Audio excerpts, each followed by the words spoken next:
the Sabbath, at dawn of the very first day of the week, Mary Magdalene and the other Mary came to look at the tomb.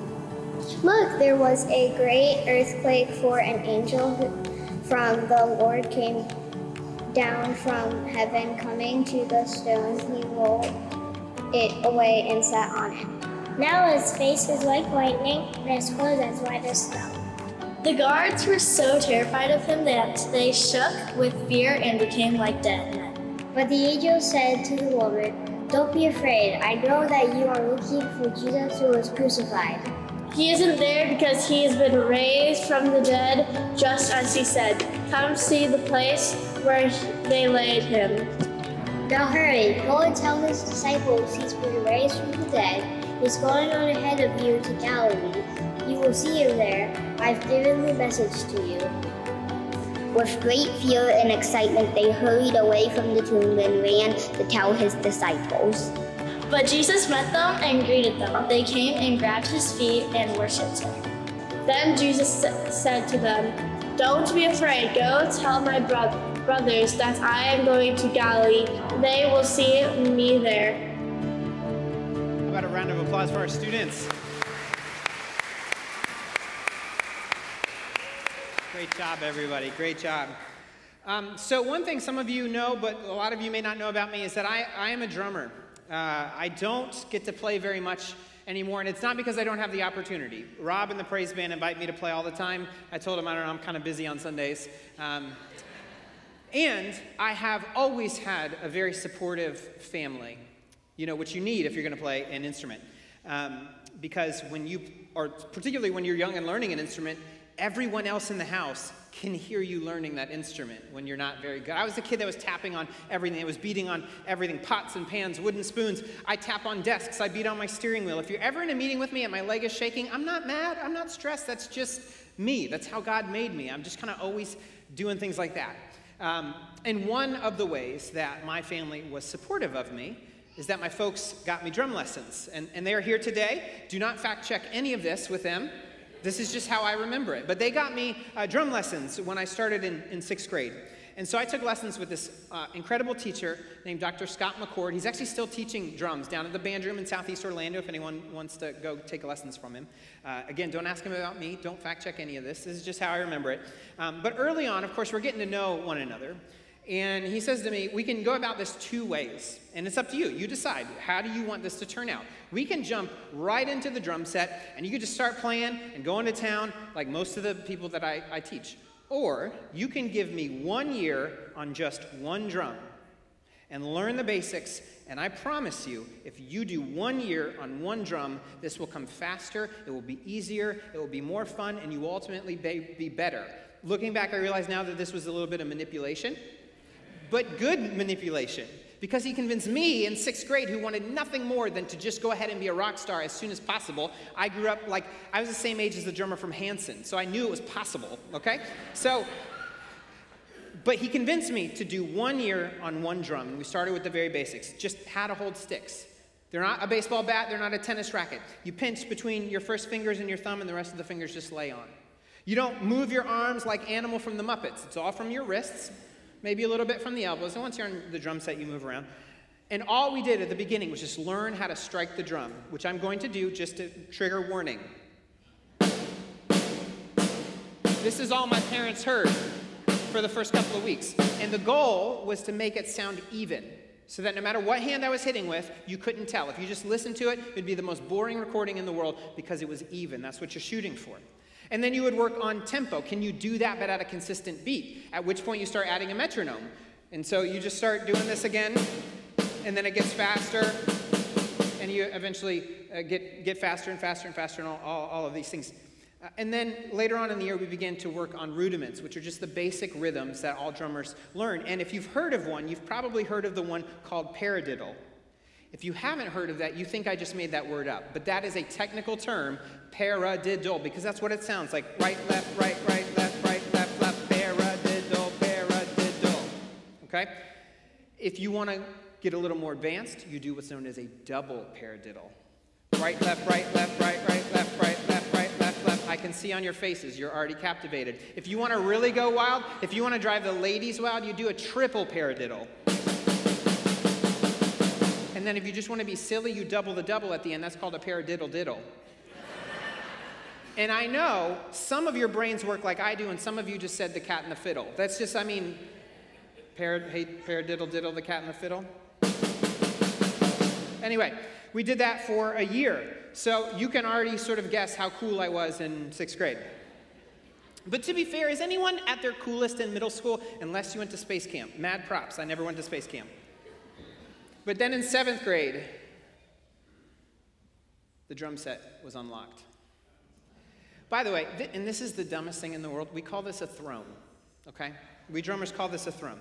So was invited to sit on the throne and began to play drum set. And now drum set is obviously more complex than playing a snare drum, because you're not just using both hands, but you're using both hands at the same time. And then you're adding in your legs and your feet. That is hard enough, but what did I not have to think about? How to hold the sticks, how to strike the drum, how to keep tempo. Did you know if you can do this? If you can do that evenly, you can tour with half the bands on the radio these days. That's the only beat anymore on the radio. And so we're doing all this stuff, and then eventually my teacher says, do a paradiddle. And I'm like, okay. I thought we were past that. He said, no, do it on the drum set. I said, okay. Right, left, right, right.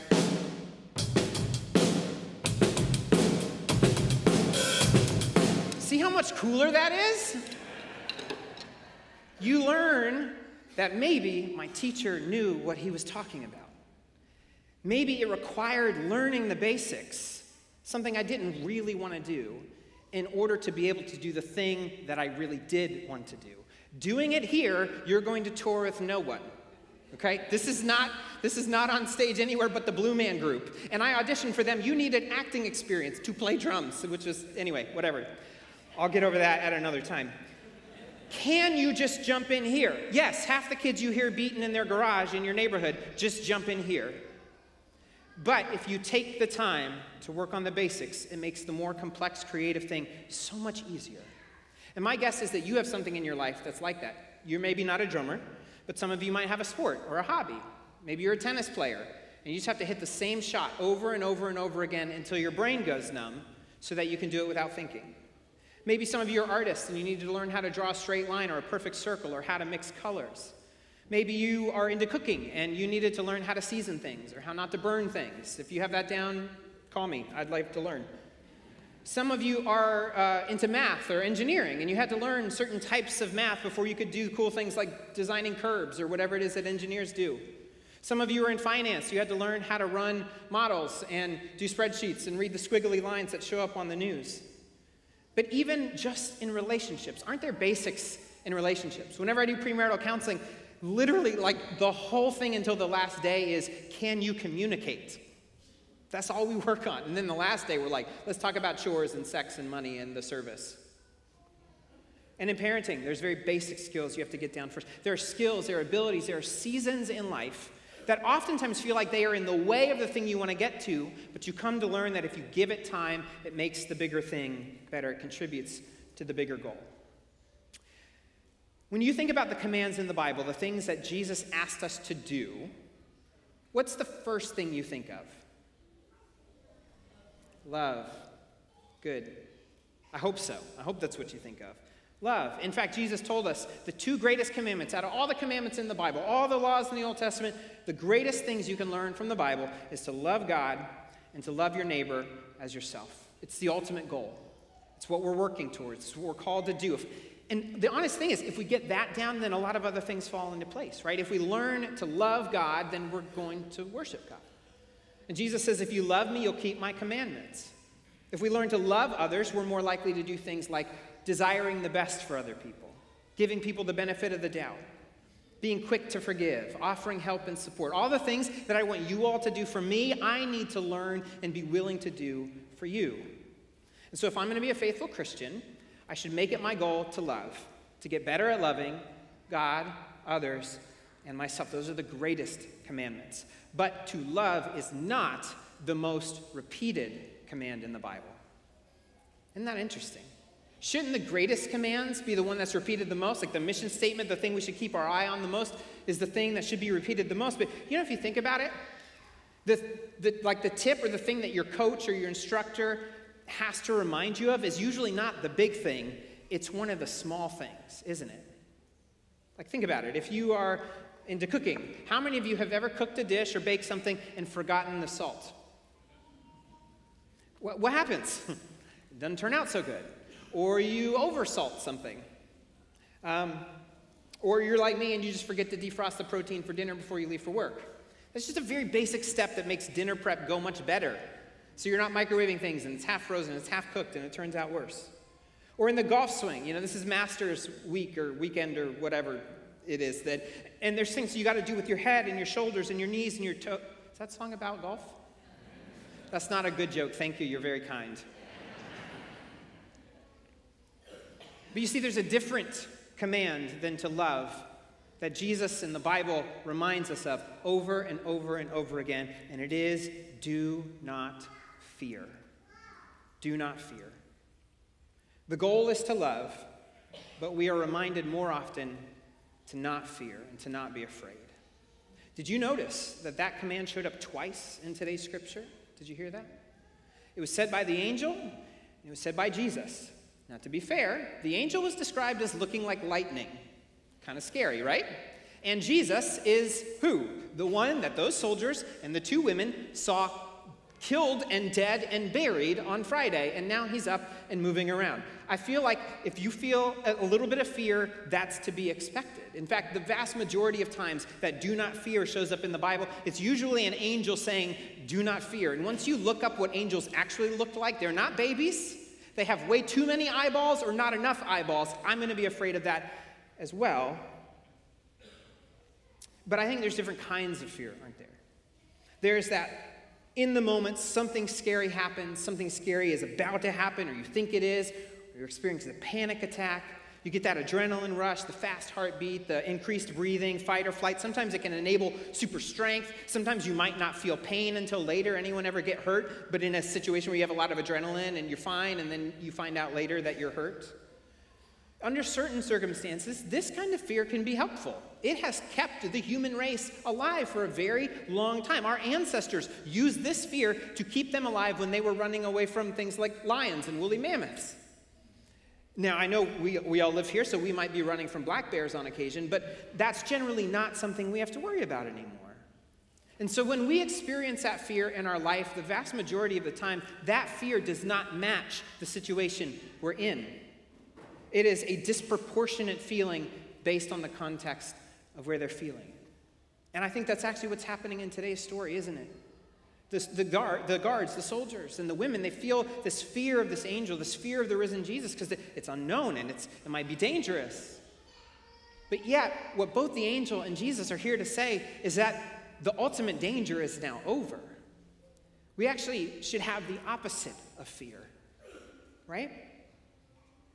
And so the angel gives that instruction, don't fear, go tell the disciples who were too afraid to come, but you did, props to you, not to be afraid, and that Jesus is going to meet you in Galilee, and they start to leave, and then Jesus pops up and is like, hey, just wanted to say hi, and they fall down at his feet. Just like the soldiers did when they saw the angel. They fell down like dead men. The women fall down, they fall down at Jesus' feet. And the first thing Jesus says is, don't be afraid. Get up and go and tell my brothers that I will meet them in Galilee. Don't be stuck in this moment. I know this is overwhelming, but I need you to move. I have some good news that I need you to deliver. I have a kingdom to build, and I need you to get moving. Now, the under end of the fear spectrum from like the in the moment I can put my finger on the cause is anxiety, right? The persistent dread. Sometimes low level. Some people experience it at high levels. But if that first type of fear is like a lightning strike, this second type of fear is more like fog. Right? Sometimes fog is thin and wispy. It's present, but it doesn't really ruin the day. It distorts things. It might limit your ability to see, but you can still function in that fog. But then there are days where fog is thick and it's soaking, and it really limits what you can see. At one point this week, one of the days I was driving my daughter to school, went over the St. John's River Bridge, and there was a dark cloud over the top of the bridge. Totally clear at the bottom of both sides, but at the top of the bridge, I couldn't see the water. How many of you have ever been in a cloud of anxiety like that? And the truth is, I'd cut you some slack because there's so much to worry about in today's world. Now, some of it is manufactured because fear and worry is a good motivator, but some of it is very real. I set myself a 30-second timer and tried to write down all the things I could think of that we could be legitimately afraid of in today's world. And the timer beat me. I didn't run out of ideas. The timer went off before I was done. But here's just a quick list. World wars, nuclear war, the other party winning the next election. We can fear mass shootings even if we practice and believe in responsible gun ownership. We can fear disease from COVID to cancer. We can fear genetic conditions that we're prone to in our family. We can fear the future of our jobs, the future of our companies, the future of our industries. We can fear artificial intelligence. We can fear the economy, whether it's our next grocery bill or our retirement, which we would like to have but aren't sure we can. We can fear things like severe weather here in Florida. And you can fear all of those things just as an individual. What happens if you have a partner? What happens if you have kids? What happens if you have aging parents? What happens if you have friends? I hope you have friends that you care about. What happens if you have coworkers or neighbors or a church family? Likely one of those things on that list crossed your mind this week. And one or more of those things may be things that you regularly think about. But even if none of those consume us, they all still weigh on us. And it can become like death by 1,000 paper cuts. Just the weight of all of those sap our time and energy and focus. And there are lots of really helpful techniques that you can learn from psychologists and therapists on how to deal with fear and anxiety. I encourage you to do that, but I'm not a therapist and this isn't a TED Talk. We are here today to ask, what does God and the Bible and faith have to do with our very real life? And to do that, we're going to step aside from the gospel and look at Psalm 3. It was written by a guy named David, who was a shepherd, and then he killed Goliath, and then he became the king. But one thing you may not know about David is that later in life, one of his sons temporarily pulled off a successful coup. One of his sons, named Absalom, rallied an army and a whole group of people to declare him king and started marching on Jerusalem.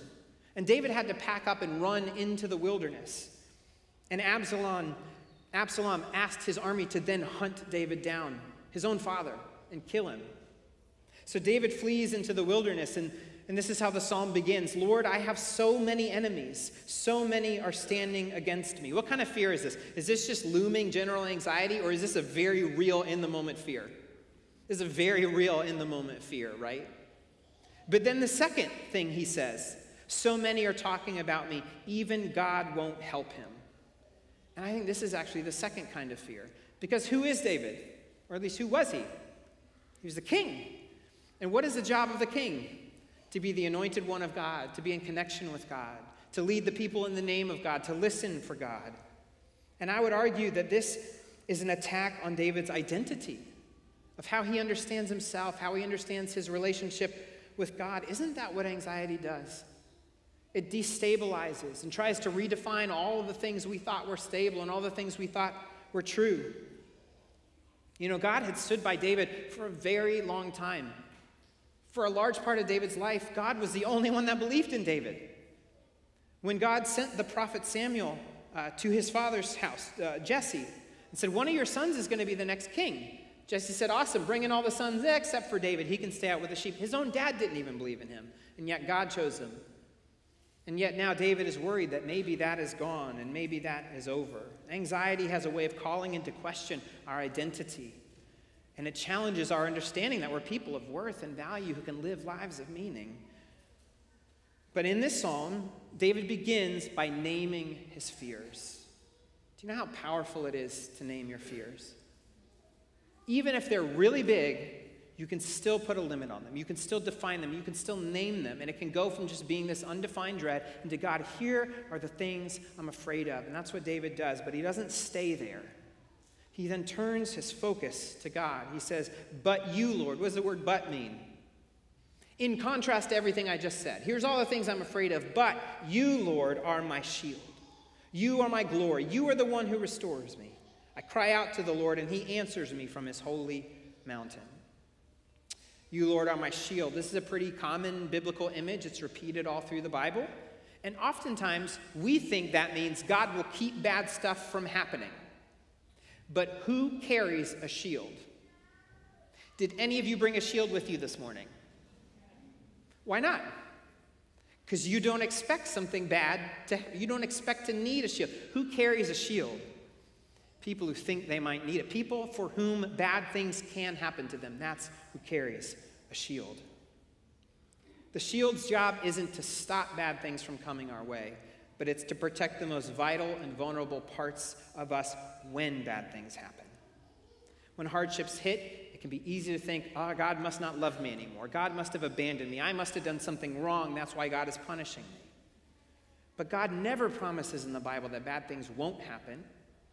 God simply promises that God will be with us and protect us when it happens. You realize sometimes a season of tragedy or grief or challenge may actually be the closest you are to God in your entire life. David realizes he might die.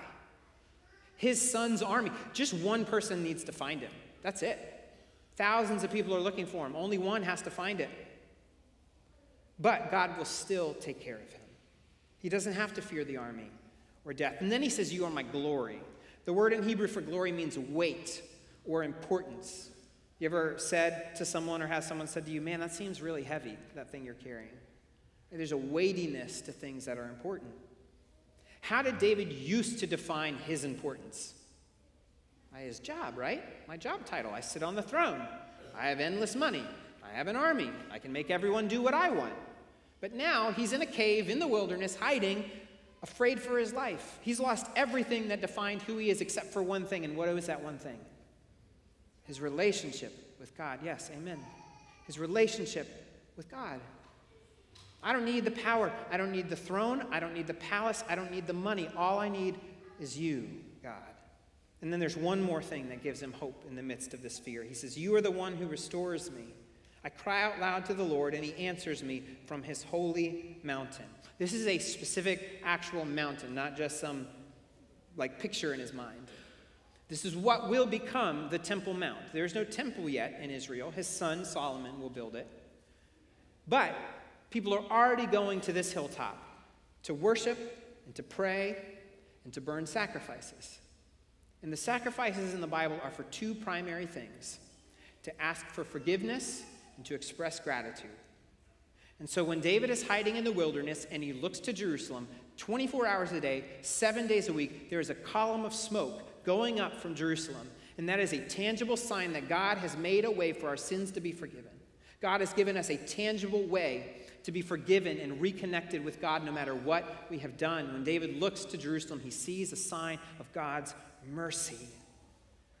And then here's what David says, and I want you to just think about how hard it would be to say this. He says, I lie down and sleep and wake up because the Lord helps me. I won't be afraid of thousands of people surrounding me on all sides. I don't know about you, but I have lost sleep over a lot less dangerous things than thousands of people hunting me down.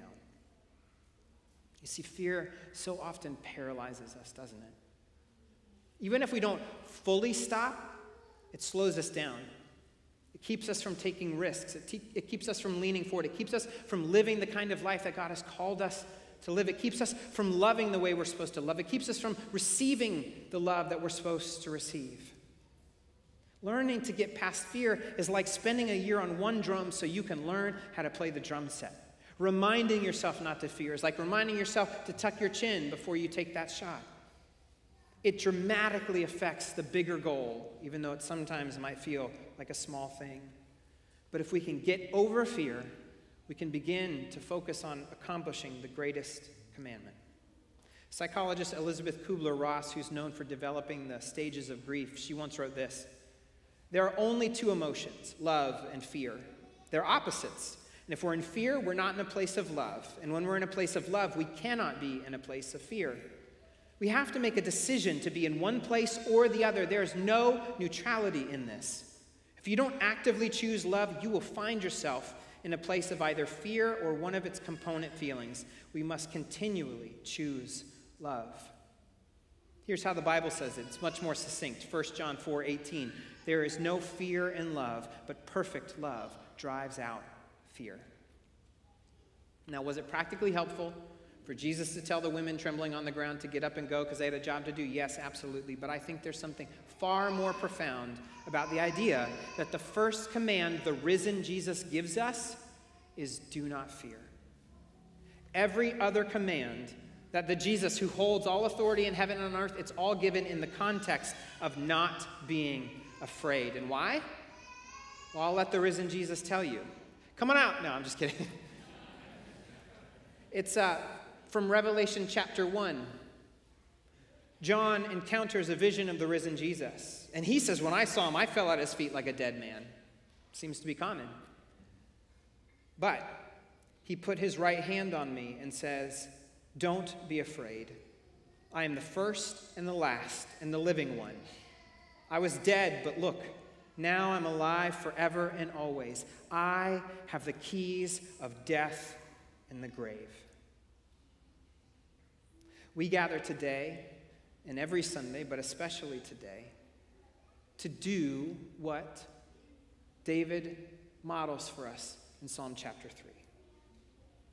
To name our fears, to name our struggles, to name the things that are holding us back, to name the things that are destabilizing our life, to name the things that are separating us from God, and to bring them to the table and to leave them there and refocus on God. And not just refocus on God because it's God and this church, but to refocus on our shield and our glory and our hope.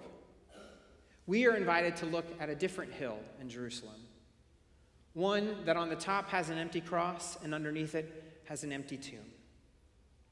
And when we see that empty tomb, we are reminded that someone loved us perfectly and completely, not just to death, but through death. It can be really easy to think and to feel that death is the end. But who says death is the end?